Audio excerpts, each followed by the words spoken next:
Welcome to the story. Don't forget to like, subscribe and support me. The sky over the continent shimmered in hues of red and gold as the setting sun cast long shadows across the plains. From the towering dragon citadels nestled in the jagged mountain ranges to the modest human settlements sprawling out below, there was a sense of impending change in the air. For centuries, the dragons had ruled this land, majestic creatures whose fiery breath and unmatched strength had kept all other races in line. And the humans, small and weak in comparison, had been the most subjugated of all. But that was before President Eileen. Eileen stood on the balcony of the presidential palace in Virda, the capital of the human territories. The city, once a modest village, had grown rapidly under her leadership. Towers of stone and glass stretched toward the sky, a testament to the ingenuity and resilience of her people. Beneath her, the streets bustled with life via vendors calling out their wares, children laughing as they chased each other through the cobblestone alleys, and the ever-present hum of industry. Yet, despite the apparent peace, a storm was brewing. "Madam President," a voice called from behind her. It was General Thane, her most trusted advisor and the commander of the human military. He was a tall man, broad-shouldered and scarred from years of battle, his once dark hair streaked with silver. Eileen turned to face him, her piercing blue eyes meeting his with a calm resolve. "They're moving, aren't they?" she asked, though she already knew the answer. Thane nodded grimly. "Our scouts report that the dragons are massing their forces along the eastern border. It's only a matter of time before they strike." Eileen sighed, her gaze drifting back to the horizon. "I had hoped it wouldn't come to this, but I suppose the dragons will never accept us as equals." "Their pride won't allow it," Thane agreed. "They've ruled for so long, they can't imagine a world where humans are anything more than servants." For years, under Eileen's leadership, humanity had risen from the ashes of subjugation. They had built cities, created technology that rivaled the magic of the dragons, and formed alliances with other non-dragon races. But the more they grew, the more they prospered, the more envious and fearful the dragons became. Skirmishes had already broken out along the borders, as small, isolated incidents that had so far been contained. But it was clear that a larger conflict was on the horizon. "How much time do we have?" Eileen asked, her voice steady despite the gravity of the situation. "Days, maybe less," Thane replied. "We've fortified our defenses, but if it comes to a full-scale war, I don't know if we can hold them off." Eileen nodded, her mind racing. She had always known this day might come. The dragons, with their superior strength and ancient magic, were a formidable foe. But she refused to believe that war was the only answer. There had to be another way, some path to peace, even if it meant great personal sacrifice. "Call the council," she said finally. "We need to prepare for all possibilities." The War Council convened in the Grand Hall of the Presidential Palace, a room lined with banners bearing the crest of the human territory as a phoenix rising from flames. Around the long table sat the most powerful and influential leaders of humanity, generals, politicians, and advisors. At the head of the table sat Eileen,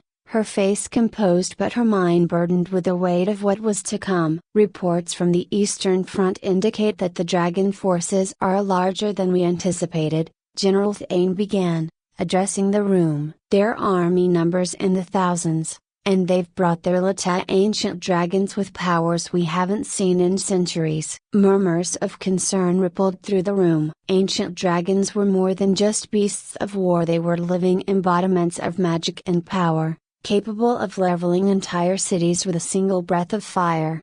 "We cannot defeat them in open battle," Thane continued. "Our technology has come far, but it's no match for their raw strength." "Then what do you propose?"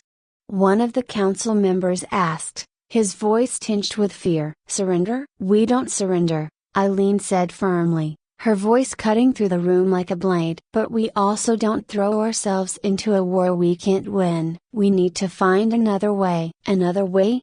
a councilwoman scoffed. "The dragons won't negotiate. They see us as pests, not equals. Maybe it's time we made them see otherwise, Eileen replied, her tone thoughtful. If we can't beat them with force, we'll have to find another way to earn their respect. And how do you propose we do that? Dane asked, his brow furrowed. Eileen didn't answer immediately. Instead, she rose from her seat and walked to the large map of the continent hanging on the wall. Her eyes traced the dragon territory as vast, mountainous regions that stretched across the northern and eastern parts of the land. The dragons had always kept to themselves, content to rule from their high places while humanity toiled below. But now, the balance of power was shifting. I'll go to them, she said finally, turning back to the council. A stunned silence filled the room. Go to them? Dane echoed, disbelief coloring his voice. You can't be serious. The dragons will kill you on sight. Not if I offer them something they can't refuse,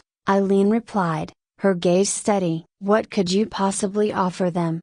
Another council member asked. My life, she said simply. The room erupted in protests. Shouts of disbelief, anger, and fear filled the air, but Eileen remained calm. She had expected this reaction. After all, the idea of their president willingly sacrificing herself to the dragons was unthinkable. You can't be serious, Dane said, rising from his seat. We need you, Eileen. Humanity needs you. You're the only one holding this fragile piece together. And that's exactly why I have to do this, Eileen replied, her voice soft but firm. If I can stop this war before it starts, then my life is a small price to pay. They'll kill you, Dane said, his voice dropping to a near whisper. You'll be walking into your own execution. Maybe, Eileen admitted. But if my death can bring peace, then it's worth it. The council erupted into arguments again,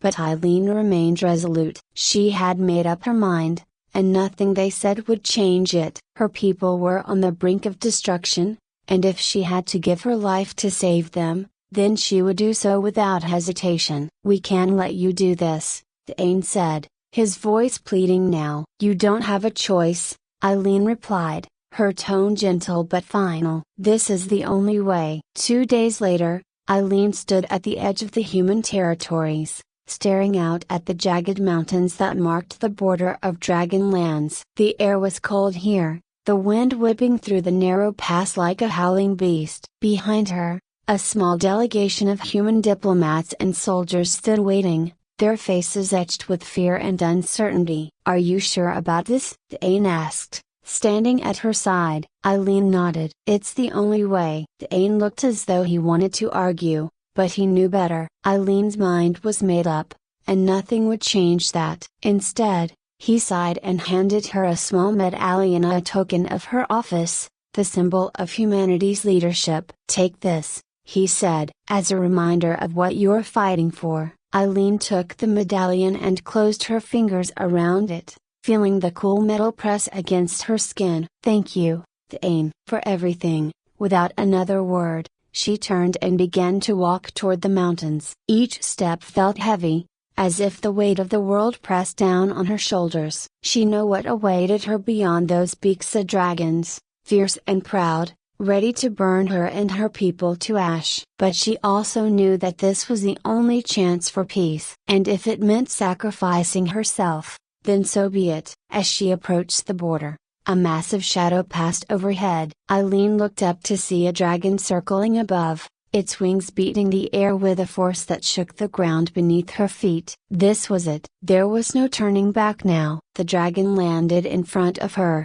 its massive body blocking out the sun. Its scales gleamed like molten gold, and its eyes, ancient and wise, fixed on her with a mixture of curiosity and disdain. You are the human leader, the dragon rumbled, its voice like thunder. I am, Eileen replied, her voice steady despite the fear that gripped her heart. The dragon studied her for a moment, then inclined its head slightly. Follow me. The council is waiting. Eileen took a deep breath and stepped forward, following the dragon into the heart of the enemy's lair. Eileen followed the dragon through the narrow mountain pass, her footsteps echoing against the stone walls as they ascended deeper into dragon territory. The temperature dropped sharply, the air thin and biting, yet she pushed forward with quiet determination. Her mind remained focused, blocking out the creeping doubt that had plagued her since she set out on this path. There was no room for fear now. The dragon led her into a vast cavern,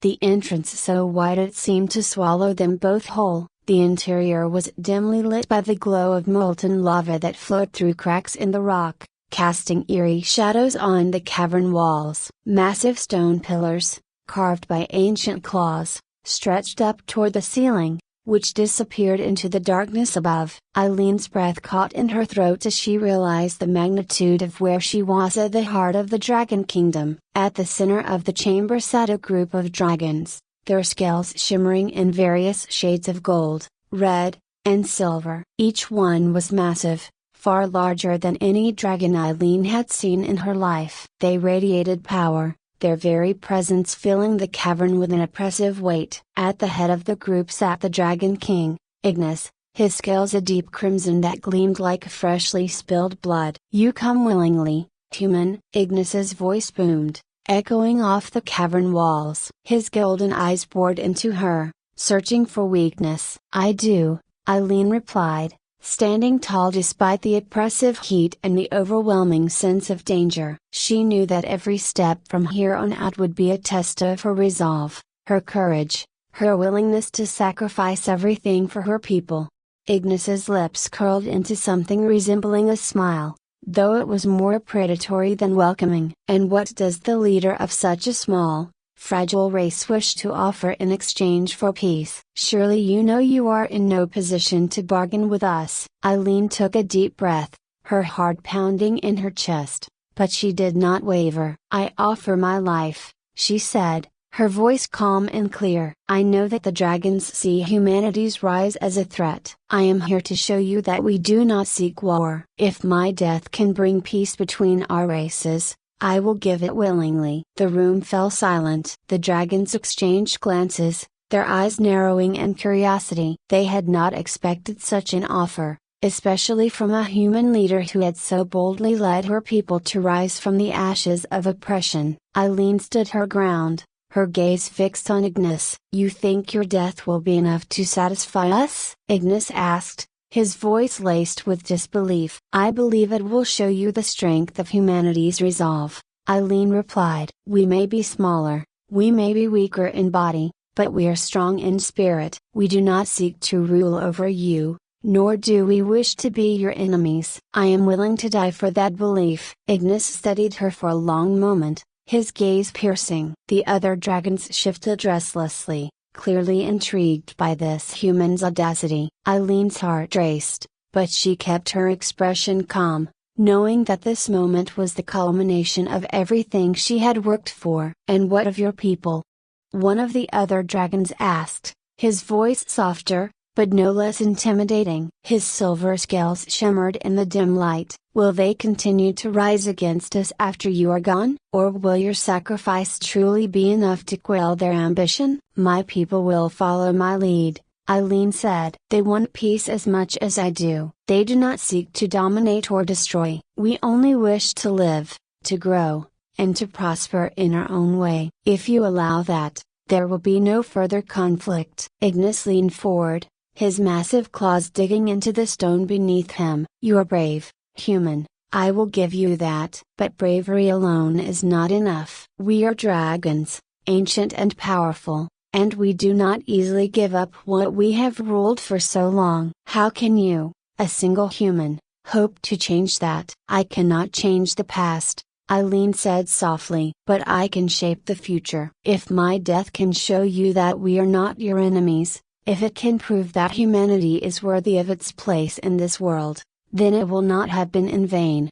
The silence that followed was heavy, filled with the weight of ancient grudges and unspoken fears. The dragons watched her with a mixture of awe and suspicion. Eileen knew that this was her moment of truth. If they rejected her offer, she would die here, and her people would be plunged into a war they could not win. But if they accepted, there was a chance, a small, flickering hope here that peace could prevail. Ignis's eyes narrowed, and for a moment, Eileen thought he might refuse. But then, slowly, he nodded. "Very well," he rumbled. "If you are willing to die for your people, we will honor that sacrifice. But know this, humanity, your death will not come without cost. Your people will grieve, and they will struggle without your leadership.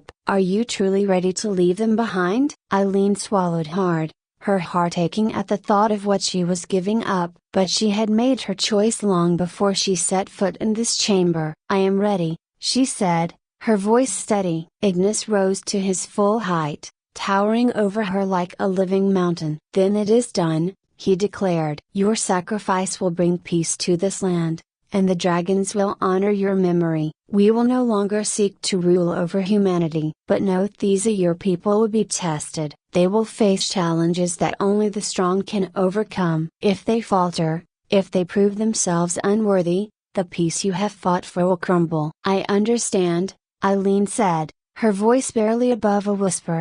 Without another word, Ignis raised his massive claw and pointed to a circle of stones at the far end of the chamber. The stones were ancient, etched with runes that glowed faintly in the dim light. It was a place of sacrifice, a sacred space where dragon kings had once offered their own lives for the greater good of their people. "Go," Ignis commanded. "The ritual will be swift." Eileen nodded, her heart pounding as she walked toward the circle. Each step felt heavier than the last, the weight of her decision pressing down on her. But there was no turning back now. She had come this far, and she would see it through to the end. As she stepped into the circle, the runes began to glow brighter, casting a soft, golden light around her. The air hummed with magic, and Eileen could feel the ancient power of the dragons coursing through the ground beneath her feet. She closed her eyes, taking one last breath as she prepared for what was to come. Suddenly,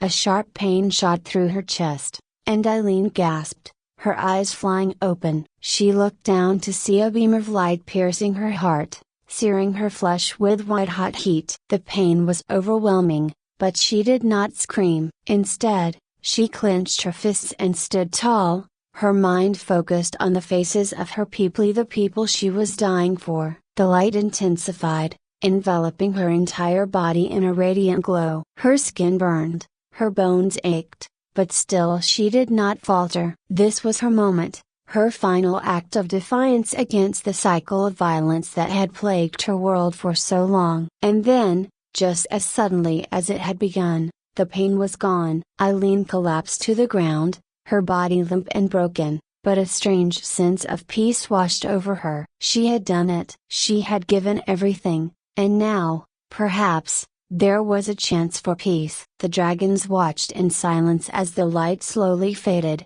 revealing Eileen's lifeless form. Ignis stepped forward, his expression unreadable as he gazed down at the fallen human leader. For a long moment, he said nothing. Then, with a solemn nod, he turned to the other dragons. "The war is over," he said quietly. "Let us honor her sacrifice." With that, the dragons bowed their heads in unison, a gesture of respect rarely seen among their kind. The leader of the humans had given her life for peace, and in doing so, she had earned their admiration. For the first time in centuries, the dragons and humans would share this world as equals. Back in Virda, news of Eileen's death spread like wildfire. The people wept, their hearts heavy with grief, but they also knew that their leader had died for something greater than herself. Statues were erected in her honor, her name immortalized in history as the savior of humanity. And though she was gone, her legacy lived on. The peace she had fought for endured,